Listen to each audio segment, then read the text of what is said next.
In 2013, internet gaming became legal in certain states, and you had to geo-fence those states to be in compliance with state law and federal law. So this product was developed to ensure that the location of a gambler was actually within a state. DC does present a very unique geolocation challenge because of the topography of the district between two other major metropolitan centers in Virginia and Maryland. And also because within the district itself, there are going to be so many different exclusion zones. Not only are all the 4 major stadiums going to be their own zone for mobile sports betting, but you also have federal buildings that will be excluded. You'll have other areas in the city that may or may not be excluded.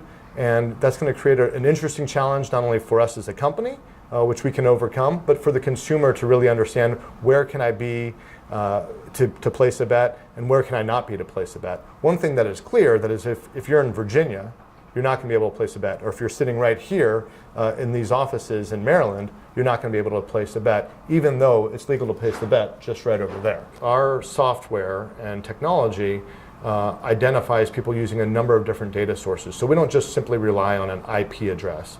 IP geolocation is a thing of the past. Anybody who's relying on IP alone isn't really geolocating, because an IP address can be anywhere within 10 kilometers or 10 miles.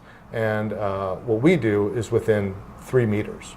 And we'll be able to identify right up to the border. And that's really important for a number of reasons. Not only important to make sure that people who are not supposed to bet don't bet, but also to ensure that people who can bet can legally bet right up to the border. From a commercial standpoint, from the tax revenue standpoint, we want to be able to create as big of industry as possible, as big as marketplace as possible, so that DC government can collect that tax revenue. But then within the stadiums, how far outside of the actual stadium boundary will you be where you are still on their individual private app as opposed to the citywide app? Well, our understanding of the statute is that within a 2-block radius of the stadium, it would be exclusive to the app that is being provided by that stadium. So if you're at Capital One Arena, you could be at Rosa Mexicana across the street using whatever app it is that Capital One Arena has. But if you're 2 blocks away, you'll have to be using the DC Lottery app.